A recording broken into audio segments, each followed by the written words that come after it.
Hey, what's up, everybody? What's going on? FAQ&A. We're in a new room. New room. I'm super pumped.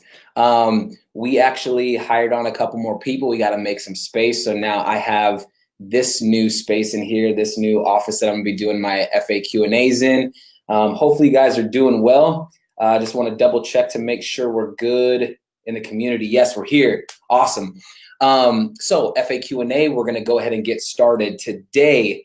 We're going to be talking about recurring invoices. So for those of you guys who are struggling with recurring invoices, you have questions about them, if you're setting them up and have different things, this is going to be the place for that today. We're going to go over everything recurring invoices, from just the basic setup to how they can function with proposals and workflows. They don't integrate at the moment, but I can give you some tips and tricks on how to work around that. So if you have anything that has to do with recurring invoices, definitely stay tuned. This is going to be a great FAQ&A. If you do have questions that are relating to recurring invoices as we're going through stuff today, definitely shoot them in the comments. I'm going to try and answer these real time. And if you do want to set up a 20-minute session with me to go over specifics for your account, you can go ahead and book a call with me here, dubzado.com/getting-started. We actually just hired a new employee here who's also going to be helping out with one-on-one training. So it's not just me anymore. Super pumped. If you guys have been paying attention to our vlogs, Sam, she's our new hire, and she's going to be helping out tremendously with the one-on-one calls, because we have a lot of high frequency with calling right now. So I know some people who are waiting for calls, it's kind of backed up. So we did just bring on someone new to help out with one-on-one. So I'm super excited. She's great. She knows so much about the system, and she's going to be a huge benefit for these one-on-one calls. So awesome. So that's where you can book a call if you want to do more of a one-on-one training. It's free. It's 20 minutes. We sit down. We can go over anything that you have. It doesn't have to be about recurring invoices, but definitely book a call with me there. So we're going to get started here. Let me go ahead and share my screen, and we're going to talk about everything that has to do with recurring invoices. So let me pop over here. I just want to make sure my screen is looking good before we get started. Let me shorten that up just a little bit. All right, cool. So let's jump in, get started. So recurring invoices. Recurring invoices are going to be really great if you want to do more of a set it and forget it type invoice. So a lot of people, if you have a client that's choosing, let's say, a $5,000 package, and you want to break up that $5,000 into just different payments on one invoice, that's going to be more related to payment schedules. Recurring invoices is if you're running a business where you want them to get an invoice every single month or an invoice every single week. So multiple invoices. So if you're ever wondering, should I use recurring invoices? Is this something that's going to work for me? If your business is modeled around, I need to send out multiple invoices to someone, or I need them to get an invoice on the same time every month, that's going to be recurring invoices. So payment schedules can be integrated into recurring invoices. I'm going to show you how to do that today. But the first thing we'll cover is just the basics first. So whenever you're inside of a project, so as you can see, I have my project set up here. When you click the Invoices tab at the top, and then you'll see these 4 sub tabs that are underneath the invoice banner.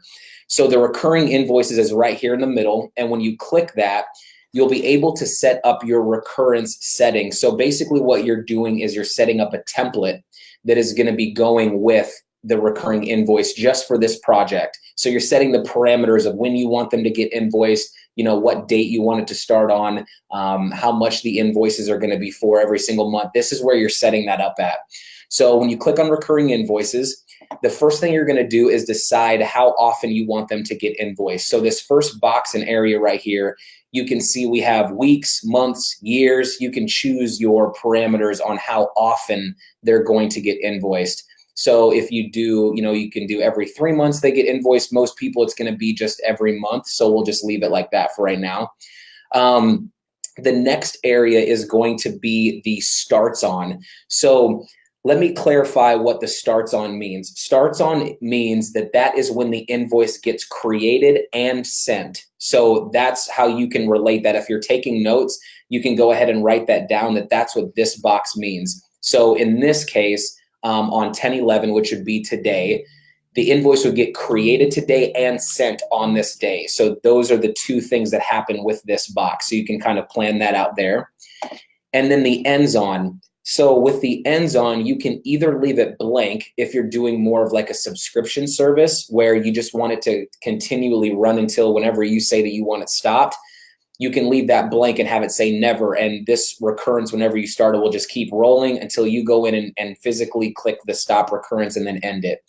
If you're doing a recurring invoice where it would be, let's just say for a whole year, you can go in here and you can set the time on when you want it to stop. So you can put an end date on it if it's going to be, you know, only recurring invoices for a year, for 6 months. Like if they buy a 6-month package, then you can have a cutoff date.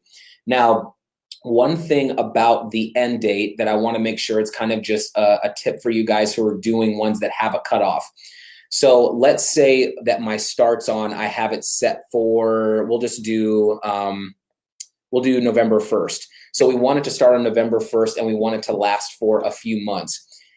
If I were to say that my last one is going to go out on February 1st and I put that as my cutoff time, the recurrence might stop before that invoice can go out. So you want to make sure that you fast forward a few days. So if I want my last one to be February 1st, make sure that your ends on is like February 5th. So that way you at least give the recurring invoice time to go out before it cuts off everything. Because we've had some people who put their end date on February 1st and then the recurrent shuts off before that last one can go out. So give yourself a little buffer window, like a day or two after, and that way you'll know for a fact that that last one will go out and then it shuts off. So little pro tip, if you're using that and you have a cutoff time, just give yourself a little window after. So that's going to be the top section. So how often, the starts on date, and then the end date. Now, the next portion is going to be the line item area. So with the line items, what you want to be in here is how much you want them to get invoiced every month. So let's say that they have a $6,000 package and you want that broken up over 6 months. You don't want to put a $6,000 package in here because that's what they're going to get invoiced every month. So whatever their monthly bill is, that's what's going to go in the invoice section. Whatever the total is down here at the bottom, in the bottom right-hand corner, that will be the total of the invoice that gets sent every single time that it's supposed to go out, or every month. So always make sure that your invoice line items equal the monthly amount. So that's pretty straightforward. Now, the next portion that I want to talk about is the payment schedule area down here. You do have the capability to add a payment schedule to the recurring invoice, and I'll explain why you want to do that. On the starts on, remember if you're taking notes, the starts on just means that that's when the invoice gets created and sent. So that means there's no due dates attached to this. That means that if I send this out on the 1st, that means that they're going to get it on the 1st, but there's no due dates. There's no reminders if they need to pay or if they forget to pay. It's just going to send them the invoice, created and sent, and that's it. So that's where payment schedules come into play with recurring invoices. So I'll explain setting up this payment schedule, because obviously if you're doing recurring invoices, you want there to be the same due date each month. So every single month, it's the same parameter of time until it's due, and you might want the emails to go out the same time if they don't pay. So I'm going to add in a payment schedule that I created, a template, and I'm going to kind of explain what happens. So let me go to my recurring invoices payment schedule, or actually let me add in a line item first. So let me go packages, and then we'll do monthly. So here I have it going for $259, and that's just for 1 month of service. So with this, I'm going to be invoicing them for $259 every single month. So now I want there to be a payment schedule to remind them that their payment is due, or they've missed a payment, you know, different things like that, however you want to word it. So if I go into payment schedules, or actually let me go to my template here and I'll explain when I break it down. So Recurring invoices. So I'm going to add in my payment schedule here, or maybe I did not create it yet. I might not have created it. So let me just put it in really quick. So let me talk about the payment schedule that you will need for recurring invoices. So there's different triggers that you can have with a recurring invoice. And the different triggers are going to be before job, after job, applied to invoice, and contract assigned. That's how the payment schedules work. However, with recurring invoices, you're only able to use one of these, and that is after applied to invoice. The reason why is because before job and after job are looking at the project date. So you can technically only have it function off of one date. So you're not able to use either one of these two to have it keep going every single month. After contract is signed is technically one date. They might sign it on the 27th. So that's the only date it can function off of and not on a month-to-month basis. So after applied to invoice is the only one that you can use that will continue to recur.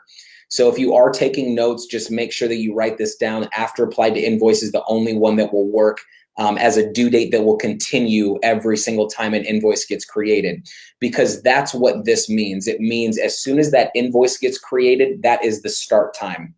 So let's just say, and I'll do an example here so you kind of understand the flow of things. So let's say that 7 days after I apply this to the invoice, or after the invoice gets created, it's due. And obviously, because it is a monthly invoice and you're paying the entire thing up front, you want the percentage to be 100, because you don't want them to partially pay on their monthly payment. You want them to pay all of it.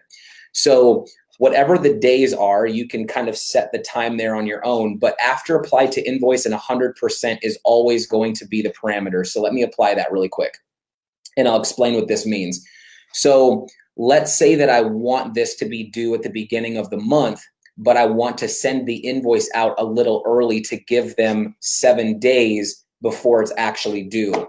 So if I go up to my starts on and I rewind back, let's see, so the 25th.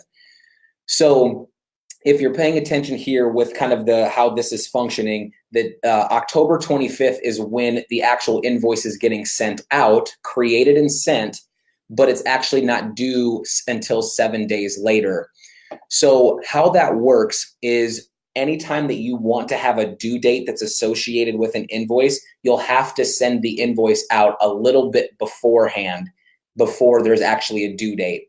So for example, here, 10/25, it's getting sent. So on the 25th of every month, it's getting sent out, and then it's due 7 days later. If it was, let's say you want to send something out on the 15th, and then you have it for, 15 days later or 14 days later, it's due. Right now, we don't have like first of the month or due on the 15th. Hopefully we can add something like that in the future. But right now, this is how you can at least have a due date that's assigned to every single invoice. So whatever your parameter is here, you're just going to fast forward however many days you want it to be until it's due. So as you can see, this says 7 days after invoice has been created. So this is when it's getting created, and then this is how many days after. So that will keep the due date continually going month after month after month, and you don't have to go in and manually set due dates. This will just carry over every single month, and it will always be 7 days after that next invoice gets created. So hopefully that makes sense, how you can set those due dates. And then the last thing I want to cover kind of in this area here is if you want reminders to get sent out. So with this, and you have the parameters, so it's going to be due at the beginning of the month, but let's say they don't pay that invoice and you want a reminder to go out to them saying, hey, it's the first of the month, or it's the top of the month, you need to pay your invoice, and because they haven't. So if I go back into my parameters for the payment schedule, and I go to add a reminder, let me just add in a payment reminder template. But so right now we have it where on the 25th of every single month, it's going to be created and sent. 7 days later, it's due. Now, if they don't pay that invoice, I want an email going out to them saying, hey, you forgot to pay. So in this case, I can say relative, and I can say, let's just do after due date. And we'll just say 3 days after it's due, I want them to get an email if they don't pay it in that window. So let me apply this, and then I'll break down these 3 sections. So starts on October 25th. It's due 7 days later. And then if they don't pay 3 days after that, they will receive an email saying, hey, you missed your payment. This is the way that you can keep it going on a month-to-month basis, and you don't have to send out reminders for every single recurring invoice. You don't have to set the due dates for anything.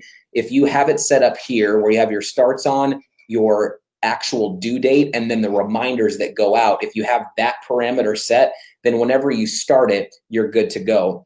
So the one thing that I do want to clarify as well is the only way that you will be able to edit an invoice is if you stop it and then restart it.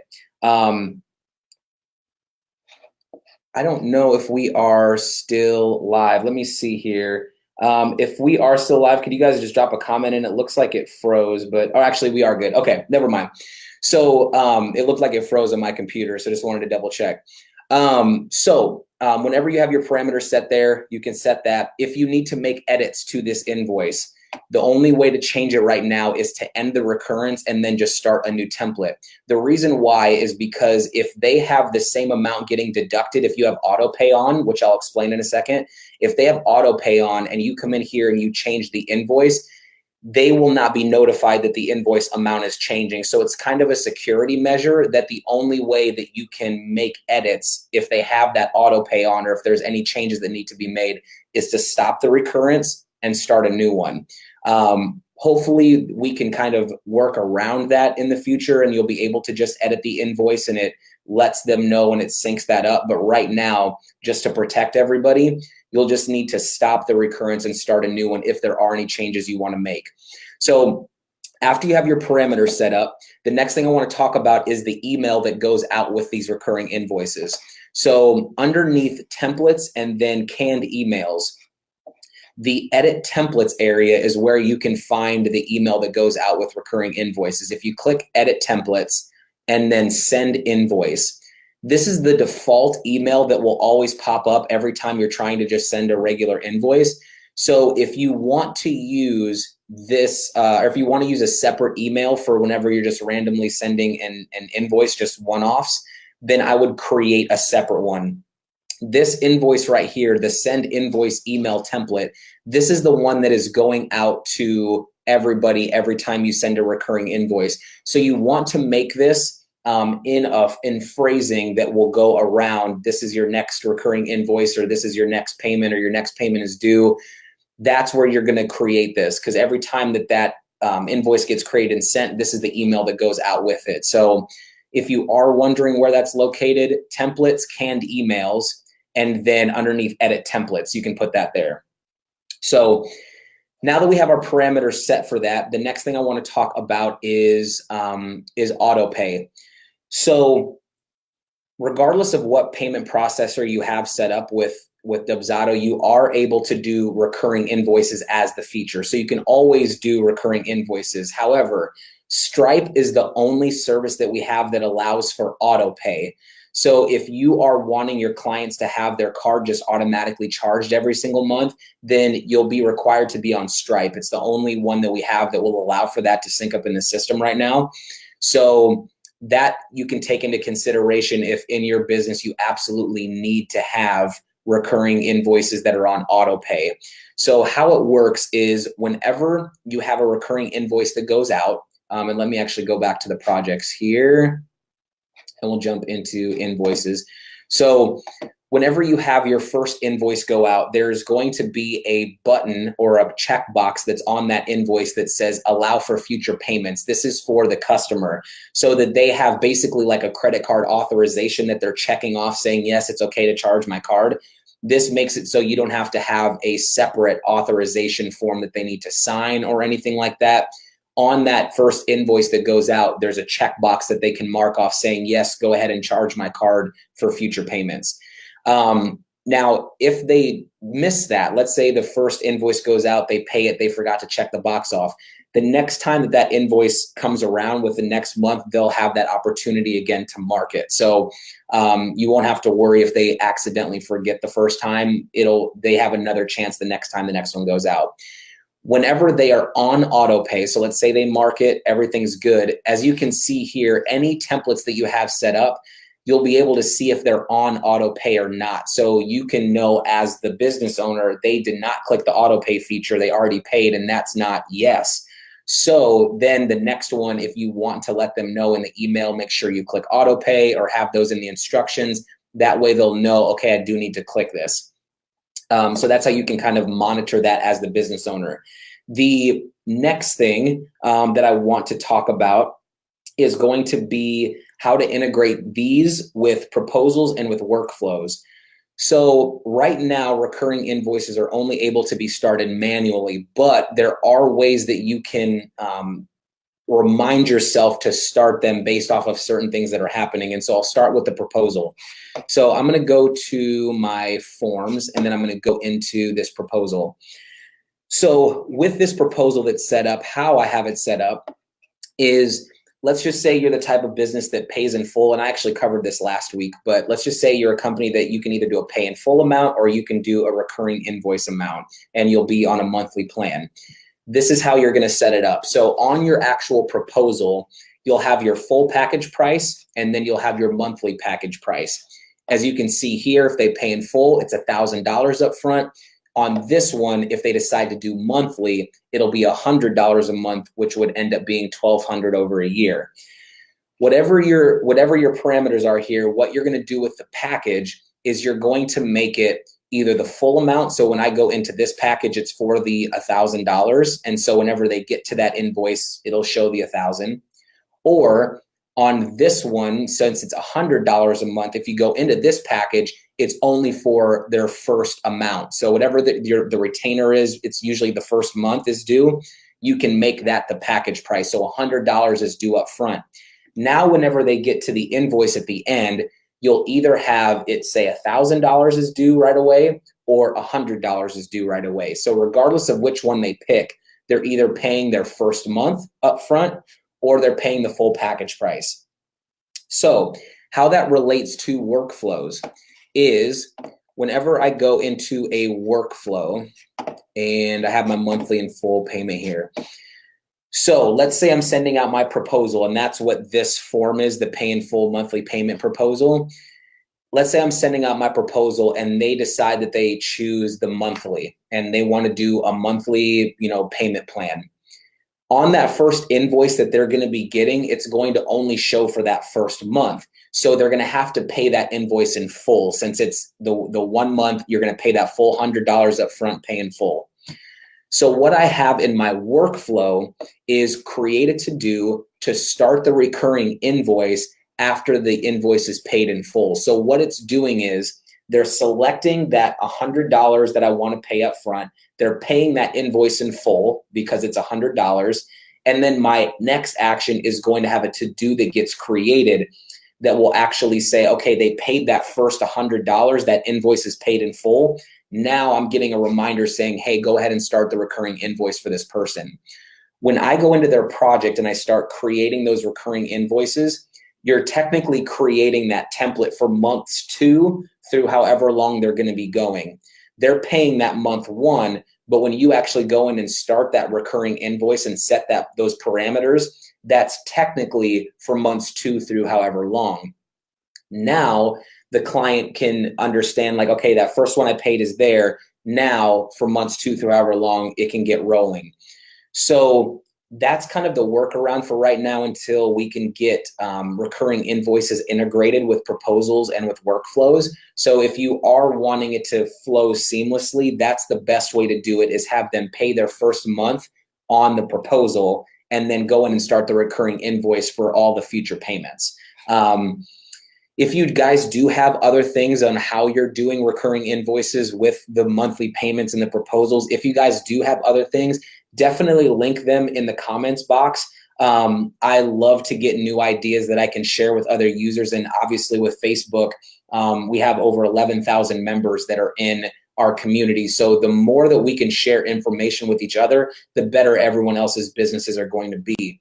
So that's how you can do recurring invoices. That's how everything is set up, and how you can kind of integrate it with proposals and workflows for the time being. If you guys do have questions, definitely, like I said, link up your questions in the comments here. Let me do this here. There we go. So definitely link up your comments in the comment box. I would love to hear what you guys have to think about recurring invoices or other methods that you're using. If you do have anything that you'd like to see on FAQ&A, definitely write me a post in the community, write a comment here of stuff that you want me to cover. We do these every Thursday at 9:45 a.m. PST. So for those of you guys who are watching this, you might be watching it later. You can send it to somebody. We leave these in the community for you guys to watch at a later time as well. So if you guys do have comments, like I said, put those in there. But other than that, I hope you guys have a great rest of the week. And we'll definitely see you next week for FAQ&A. So have a great day, guys.